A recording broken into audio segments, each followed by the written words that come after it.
Welcome back to Pakistan राजरात। नाज़रीन, program में हम गुफ्तगू करें वसीम अख्तर साहब से, member National assembly मुत्तहिदा Qaumi movement साहब का ताल्लुक है।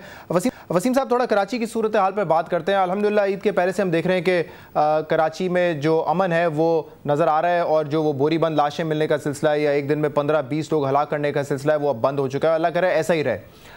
ये मुझे बताएं कि आपको क्या लगता है कि सुप्रीम कोर्ट का जो फैसला है, जिसको आप वेलकम करते हैं और आप अप्रिशिएट करते हैं उस फैसले को, उसके बाद क्या सूरत हाल बदल जाएगी कराची की और ये जो अमन हम देख रहे हैं ये मुस्तकिल हो जाएगा?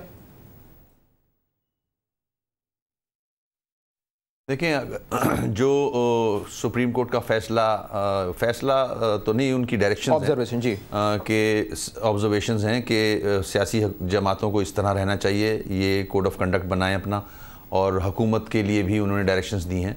अगर उस पर अमल सिंसेरली अमल न्यूट्रल होके किया जाए तो मैं समझता हूँ उसके रिजल्ट्स अच्छे आएंगे।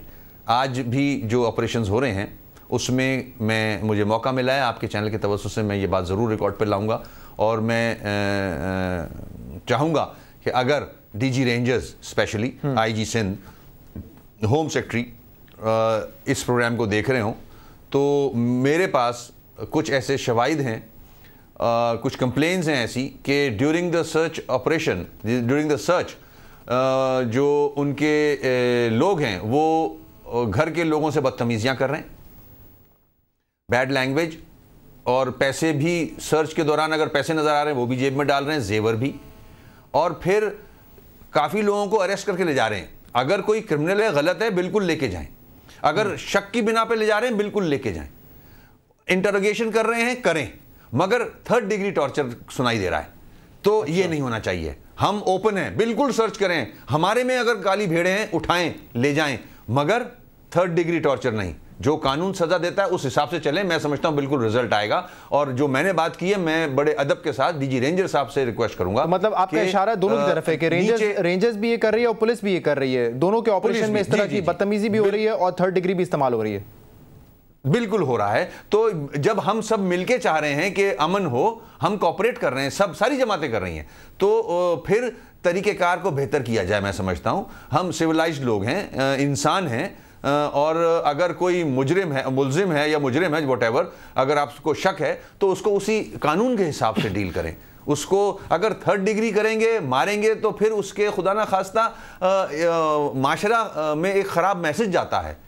ये नहीं करना चाहिए हमें। इस ऑपरेशन में हमें तो ये बताया गया है कि बिला तफरीक के ऑपरेशन हो रहा है। क्या मुत्तहिदा कौमी मूवमेंट के भी लोगों को शक की बुनियाद पर पकड़ा गया है?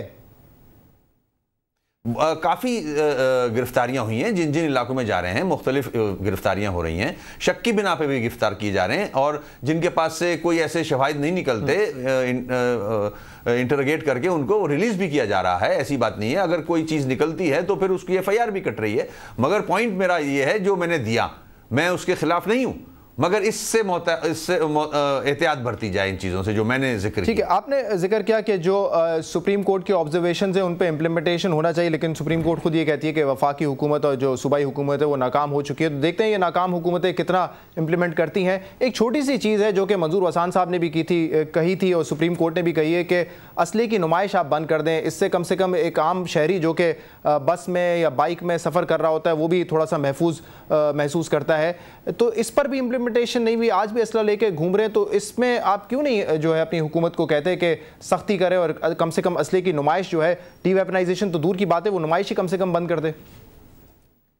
बिल्कुल आप सही कह रहे हो, मैं एग्री करूंगा। मैंने हुकूमत के लोगों को भी ये बात बताई है, बल्कि उनको पता ही है, और टीवी चैनल्स पे, टॉक शोज़ पे भी ये जिक्र किया है कि जो कोर्ट के ऑर्डर्स भी हैं, ये सुप्रीम कोर्ट के जो ऑर्डर्स हैं, जो डायरेक्शंस हैं, उसके अंदर ये है कि डिस्प्ले ऑफ आर्म्स जो है वो नहीं करना चाहिए। मगर अफसोस, अनफॉर्चुनेटली ऐसे लोग मौजूद हैं जो आज भी वेपन्स का जो है वो डिस्प्ले कर रहे हैं। बड़ी बड़ी गाड़ियों में, छतों पे लोग बैठे हुए हैं।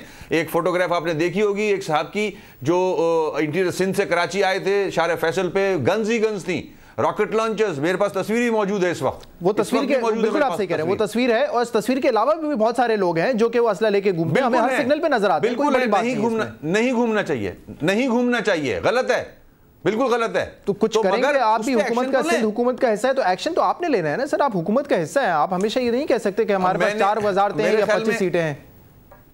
नहीं, ऐसा नहीं होता है। आपको मेरे ख्याल में वर्किंग में बताऊं, होम मिनिस्टर है उसकी जिम्मेदारी बनती है, चीफ मिनिस्टर है उसकी जिम्मेदारी बनती है। हम सिर्फ कह सकते हैं, हमारे पास वो वजारत नहीं है। अगर हेल्थ की वजारत एमक्यूएम के पास है तो उसकी जिम्मेदारी हेल्थ की बनती है। तो इस चीज़ को समझें। तो ये चीफ मिनिस्टर को चाहिए, जो आदमी, जो शख्स इतने, अच्छा फिर उस जो रैली है उसकी, उसमें वांटेड लोग मौजूद हैं। तो ये तो बहुत आगे जा रहा है। गवर्नमेंट को इन चीज़ों पे नोटिस लेना चाहिए। लोगों ने अपने घर के आगे की सड़कें बंद कर दी हैं। सही, आवाम जो है उस सड़क को इस्तेमाल नहीं कर सकती। इस जो फैसले में ये तो एक जगह ऑब्जर्वेशन में तो सिर्फ कहा है कि तमाम जमातें जो हैं वो के उनके पास भत्ताखोरी में है, क्योंकि हर बंदा फरीक बना था तो ऑब्वियसली हर किसी ने दूसरे पे इल्ज़ाम लगाया है। हर जमात से हमने जब बात की है वो कहते हैं हमारे पास तो कोई ऐसा विंग नहीं है जो कि असला रखता हो। आप भी यही कहते हैं टेररिस्ट विंग हमारा नहीं है। तो इसका मतलब हम क्या समझें कि तमाम जमातें जो हैं वो क्लीन है, हर कोई सच बोल रहा है या हर कोई झूठ बोल रहा है? देखें, जमातों को इस्तेमाल ज़रूर करता है ये एलिमेंट। मैं तो आपसे खुल के बात कर रहा हूँ। मुख्तलिफ जमातें इस्तेमाल होती हैं, ऐसे एलिमेंट्स आ जाते हैं, मगर देखना ये है क्या जमातें अपने अंदर वो प्रोसेस ला रही हैं कि इस किस्म के एलिमेंट को निकाल दिया जाए, या उनको गले लगा रही हैं, या उनको सेफ हाइड आउट्स दे रही हैं, उनको रख रही हैं, उनको इस्तेमाल कर रही हैं। ये देखने की बात है। ठीक है, मुत्तहिदा कौम में ऐसे एलिमेंट्स आते हैं और पता चलता है, शवाहिद के साथ उनको निकाल दिया जाता है। मैं आपके चैनल के तवज्जुह से ये कहूंगा, अगर ऐसा एलिमेंट है तो उसको गिरफ्तार किया जाए। ठीक है, हमारी कोई ऐसी पॉलिसी नहीं है कि हम कोई आम विंग रखें। ठीक है, आप कह रहे हैं कि अगर ऐसा आपको कोई शवाहिद मिलते हैं तो आप उस शख्स को अपनी पार्टी से निकाल देते हैं। इस केस में भी और इससे पहले भी अजमल पहाड़ी का नाम बड़ा गर्म रहा और तमाम टॉक शोज पर डिस्कस होता रहा, हमारे प्रोग्राम्स में भी अक्सर डिस्कस हुआ है। मैं आपको कुछ प्रोग्राम्स की क्लिप्स दिखाना चाहूँगा क्योंकि बड़ा कन्फ्यूजिंग है हमारे लिए, और हम आप शायद बेहतर तरीके से बता सकते हैं कि स्टेटस क्या है उनका, पार्टी में है, गैर फाल है या नहीं है। पहले ही आप क्लिप्स देख लो, डेट पे प्लीज थोड़ा सा ध्यान देगा वसीम साहब, फिर मैं आपसे सवाल करूंगा। अजमल पहाड़ी किसका? इसका नाम भी आप लोगों के साथ अटैच किया जा रहा है। अजमल पहाड़ी एक ज़माने में एमक्यूएम का था। मैं आपको अखबार की कटिंग दिखा सकता हूं कि अजमल पहाड़ी से हमने जो अजमल पहाड़ी की कुछ सरगर्मियां ऐसी थी जिसकी वजह से हमने उससे लाताल्लुक़ किया। एमक्यूएम के लाखों कारकुनान ऐसे हैं इस वक्त जो गैर फाल के ज़ुमरे में आते हैं। ये गैर फाल 92 में काम कर रहे थे, जो 86 में काम कर रहे थे। तो Ajmal wasn't very much active nowadays, but yes, I'm not denying कि he wasn't associated with MQM. Yes, he was associated. वो MQM का हिस्सा है, गैर फाल हैं, इनएक्टिव हैं, लेकिन वो MQM का हिस्सा है और झूठे इल्जामात हैं उनके ऊपर। बिल्कुल MQM का कारकुन है, हम ओन करते हैं उसको। आप उसको ओन करते हैं? जी, ओन करते हैं उसको। अजमल पहाड़ी MQM से वाबस्ता था उसके किसी भी, और अब MQM का कारकुन नहीं है। 94 में डॉन में उनके बारे में वो उनको डिसएसोसिएट करने का लिखा गया था। MQM का कारकुन नहीं है वो। जी वसीम अख्तर साहब, 6 मई को हमने इंटरव्यू किया था फारूक सत्तार साहब को, उन्होंने डिसोन किया था और कहा था कि अखबार की कटिंग्स भी मौजूद है कि उनको हमने पार्टी से निकाल दिया था। और फिर जब ये सारा जुल्फ़िकार मिर्ज़ा वाला मामला चल रहा था, जब मुस्तफ़ा कमाल साहब ने भी प्रेस कॉन्फ्रेंस की और उसके बाद अल्ताफ़ हुसैन साहब ने जो है वीडियो कॉन्फ्रेंस की, 8 और 9 सितंबर को हमने जब इंटरव्यूज़ किए तो आपकी पार्टी के लोगों ने उनको ओन किया।